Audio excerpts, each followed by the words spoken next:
Right bulletin breaking news చూస్తున్నాం. AP deputy CM Pawan Kalyan చేసిన కోనసీమ దిష్టి వ్యాఖ్యలు రాజకీయ దుమారాన్ని రేపుతున్నాయి. ఈ వ్యాఖ్యలపై తెలంగాణ నేతలు తీవ్రంగా స్పందిస్తున్నారు. తాజాగా తెలంగాణ మంత్రి కోమటిరెడ్డి వెంకటరెడ్డి పవన్ పై తీవ్ర స్థాయిలో మండిపడ్డారు. పవన్ బేషరతుగా క్షమాపణ చెప్పాలని, లేకపోతే తెలంగాణలో ఆయన సినిమాలను ఆడనివ్వబోమని హెచ్చరించారు.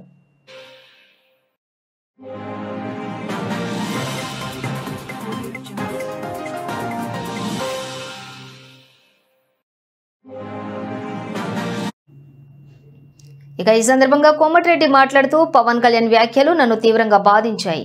తెలంగాణ ప్రజల దిష్టి వల్ల కాదు, గత ఆంధ్ర పాలకుల వల్లే ఇక్కడి ప్రజలు ఫ్లోరైడ్ నీళ్లు తాగారు.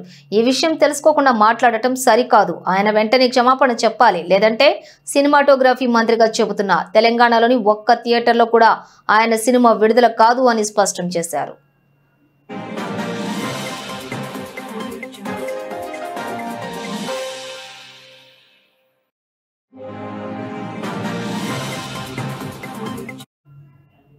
అనంతరం పవన్ సోదరుడు చిరంజీవిని ప్రస్తావిస్తూ, చిరంజీవి ఒక సూపర్ స్టార్, ఆయన చాలా మంచి వ్యక్తి, కానీ పవన్ కళ్యాణ్ కు రాజకీయ అనుభవం లేనట్లుంది, అందుకే ఇలాంటి వ్యాఖ్యలు చేస్తున్నారు అని కోమటిరెడ్డి అభిప్రాయపడ్డారు.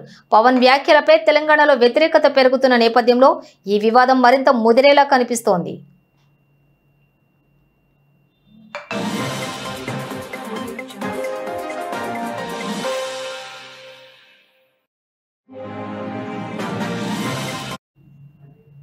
కాగా ఇటీవల పవన్ గోదావరి జిల్లాలో పర్యటించారు. ఈ సందర్భంగా ఆయన మాట్లాడుతూ, గోదావరి జిల్లాల పచ్చదనం వల్లే ఆంధ్రప్రదేశ్ విడిపోయిందని అన్నారు.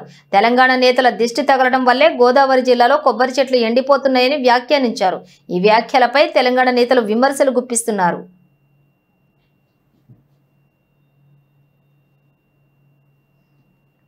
సంవత్సరంలో పడుతున్నది. ఈ సమయంలో మా తెలంగాణని అవమానపరచొద్దని పవన్ కళ్యాణ్ గారు బేషరతుగా క్షమాపణ చెప్పితేనే తెలంగాణ ప్రజలు క్షమిస్తారు. ఇక దానికి క్షమాపణ చెప్పకపోతే ఎవ్వరు కూడా, చిరంజీవి గారికి సంబంధం లేదు. Chiranjeevi is a super man, ఆయన ఎప్పుడు కూడా వివాదాలకు దూరంగా ఉంటారు. కానీ పవన్ కళ్యాణ్ కొత్తగా రాజకీయాలకు వచ్చి డిప్యూటీ సీఎం కాగానే తెలిసి తెలియకనే మాట్లాడిండో, మరి కావాలని తెలంగాణ వాళ్ళని అవమానపరచాలనుకుండో ఏమనుకుండో, కానీ దానికి క్షమాపణ చెప్తే కనీసం ఆయన సినిమా 1-2 రోజులన్నా ఆడుతుంది. చెప్పకపోతే ఎక్కడ కూడా తెలంగాణ థియేటర్లలో సినిమాలు రిలీజ్ కావు. సినిమాటోగ్రఫీ మినిస్టర్గా నేను చెప్తున్నా ఈ మాట. తెలంగాణ 13 సంవత్సరంలో పడుతున్నది. ఈ సమయంలో మా తెలంగాణని అవమానపరచొద్దని పవన్ కళ్యాణ్ గారు బేషరతుగా క్షమాపణ చెప్పితేనే తెలంగాణ ప్రజలు క్షమిస్తారు. ఇక దానికి